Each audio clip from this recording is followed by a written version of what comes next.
Welcome back, everybody, to Season 2 episode of D-Town TV, the show for DSLR users. My name is Matt Kloskowski. I'm Scott Kilby, and welcome to our Tech Guide. Now, every other week, we're doing a special show like today, where we talk about gear. So this is everything from software to studio gear to accessories to camera stuff to just all that other stuff that we can't cover any other time. Yeah, and we're going to kick things off this week. You're going to review a strip bank for us? I am. So we're going to talk about some studio lighting, and one of the things I get a lot of questions about is controlling light. Because obviously if you buy a big softbox, I mean, it's better than having a bare bulb flash, but the light kind of goes everywhere. So one thing that I like is a strip bank. I have one over here. Oh, there it is. But this isn't the main thing I want to talk about, but this is a strip bank. It's a 12 by 36. This is a Westcott strip bank. One of the things about it is you can see if I turn it towards you is that it's tall and thin. And this is great for like product photography and things like that, because if you ever see like the wine bottle with a nice tall reflection in it, they're probably using strip banks. Well, what's nice about it, of course, is if a square softbox takes your image, your light this large, well, this is going to take it much smaller, but this isn't what I really want to talk about. What I really want to talk about is the best accessory in the world, a fabric grid. So what this does is, so you're going to take the light from this strip bank and then make it even that much more narrow. So then it's great for doing things like a hair light or a kicker light behind your subject. Now, fabric grids look like this, and they just Velcro right in, somewhat depending on the make and model. This is a Westcott, but they just Velcro right inside the box itself. Here, let me just Velcro this together here. Now, this isn't going to be a beautiful Velcro job that I'm doing, as you can see, man. It's no, that's anyway. Good. That's actually. No, it's all right. I guess it's not too bad. You've done this before. I have done this before. Yeah, I'm a grid guy, so I use these quite often. But this little fabric grid, it just kind of focuses the light, so it goes from regular softbox, strip bank to the grid. Now, it's called an egg crate grid too, because it kind of looks like an egg crate. So the thing about egg crate grids are this. They're very expensive. It's the one bad thing about these. They're handmade, which is what they tell me the reason why these are so expensive. So let me give you an example. The softbox, the strip bank itself, $150. Egg crate grid, $161 for the fabric grid. Again, because it's handmade, blah, blah, blah. It's a little more expensive. Now, again, we're using one from Westcott, but they all have all different makes and models, use these. So you can find one if you search online. So I'm just going to give you an idea with these two. But this is a really great, I shoot with this probably more often than not now because of the way you can really, really control the light. So that's a strip bank. And we're using this on a Westcott TD5, but it's not really so important what's driving the light as the modifiers you use to control the light. Yeah. When you start using one, I think everybody agrees you'll pretty much swear by it in the end. So. Yeah, you will. Hey, we've got also a brand new thing on the show this week. We have a new thing called Cheap Shots with Larry Becker. So Larry is going to show you some ways to kind of, I don't want to say do it yourself, but Larry's pretty good at getting the most for your dollar. So if you're like, that egg crate was kind of expensive, let's go over and check out Larry's thing right now and you'll see what I mean. Welcome to the place where we talk about some entry-level and affordable gear. And I want to tell you about something that has to do with this softbox, but this isn't the thing I want to tell you about. Now, this is an entry-level softbox from our buddies at Westcott. Their entry-level equipment website is called photobasics.net, and they have some less expensive gear there, something like this. This can be bought by itself or as part of a kit. It's around 120 bucks if you buy it by itself, and that's the head part and the softbox. And then if you buy it as part of a kit or a green screen kit or an educational kit, you'll get a light like this, and it comes with a single 500-watt hot light. It's a single bulb. But Westcott sells something really cool at their PhotoBasics site, and it's this.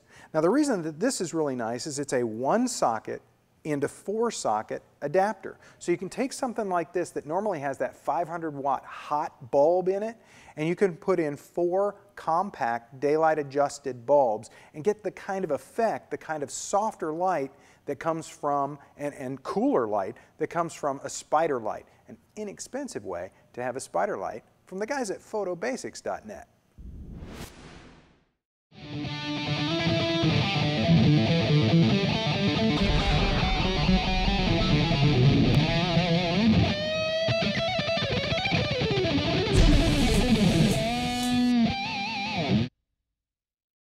Hi, I'm Joe McNally. I'm teaching a series of classes on location lighting for Kelby training. One I'll talk about right now is the specific class called Light Shaping Tools. We're going to change the light. We're going to move from point A to point B to point C to point D, and on, going forward, we're going to take a look at what light does for us. Always remember, light is the language of photography. It's how we speak, and we have to know how to speak eloquently, especially when our subject matter is another human being.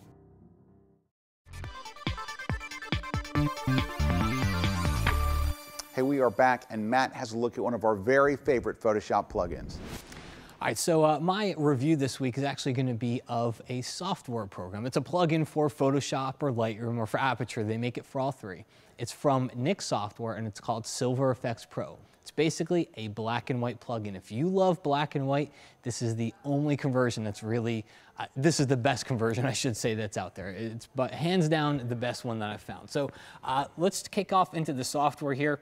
And over on the left-hand side is probably the first thing I really like about it, because it gives you all these little presets and previews of various black and whites. And they start with some really kind of a little bit more conservative ones at the top, and then you'll see as you go down toward the bottom, you get to some pretty crazy stuff. But either way, they're a really good starting point. So we're just going to pick the neutral one. And of course, you can add your own presets in there if you wanted to. Now, the other thing I like about Nik's plugins, and this is common among all their plugins, is that they have these things called control points.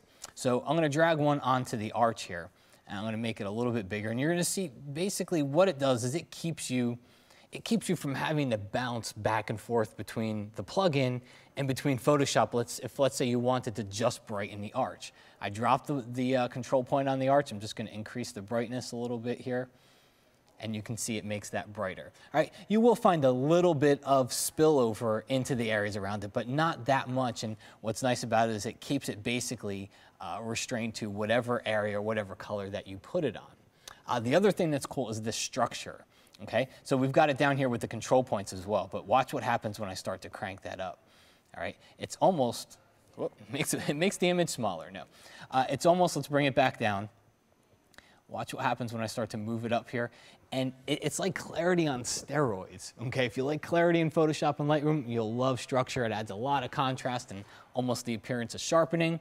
You've got color filters if you wanted to add a tint. And then finally, you've got film types. Film types, and let me expand the list here for you. You can see there's a whole bunch of film types in there. But basically, I was actually talking to one of the engineers for Silver Efex, and what they did is they went out and bought the film, they developed the film, and they studied everything that happened as a result of using that specific film, okay? And then they tried to recreate that using Silver Efex. So what you're gonna find is that noise is more realistic, because it's not just a random pattern of noise and dots everywhere, but it actually affects with where the light is and all that. It's pretty crazy what they did, but they actually studied all the different types of film. You're also gonna love it when it comes to skies. If you've ever had banding in your skies, when you're converting to black and white, Silver Efex Pro is great when it comes to skies. So if you're looking for a black and white conversion plugin, give it a try. They've got a 15-day trial on their website, and you can also pick the plugin up for about $175. And if you buy the entire collection, which has sharpening, noise reduction, special effects, Vivesa, that's going to run you about $500 or so. Hey, if you take a lot of gear on location, you're going to want to know about the Tenba 48-inch Rody rolling grip bag. So my assistant Brad Moore turned me onto this because Brad's always moving a lot of stuff. He's a photographer as well, so he goes on location, and we're having to take things like C-stands and soft boxes and all this junk on location. And it's always a hassle to try to find something. This thing's pretty cool. So let me drag it in here. It's got, actually don't drag it, it's got wheels. So this is it right here. It's kind of tall, but the thing about it is it holds just a load of equipment. Like right now in here, there is a C-stand. Now, if you're using C-stands, this will work great if you have a C-stand where the base comes off the part. If your C-stand's always together in one piece, it's probably not going to be tall enough. But if you have C-stands that collapse or any other kind of regular light stands, they'll fit in here. There's a soft box in here. In fact, I think there's 2 soft boxes in here. There's an umbrella. You can put so much stuff in here, it's just insane. There's also pockets on the inside. There's little, it's like a Swiss Army knife of holding stuff. But the key thing about it is it rolls, and that's huge. It's about $260. Now, if you don't have real big light stands, you want to go lighter, there's a 36-inch model that's about $227. So it's made by Tenba. It's a rolling light bag, and if you move your gear this is a really great way to do it because of the key word, rolling. Rolls. That's the Except on sand. rolling grip. I can never say it. We'll put it on screen right here. All right, well, folks, that wraps up our very first tech review, gear, guide, show, whatever you want to call it. But we'll be back next week with more camera tips and all that fun stuff. I have myself, Matt Kloskowski. I'm Scott Kelby. We'll see you right here next week on D-Town TV. Take care, everybody.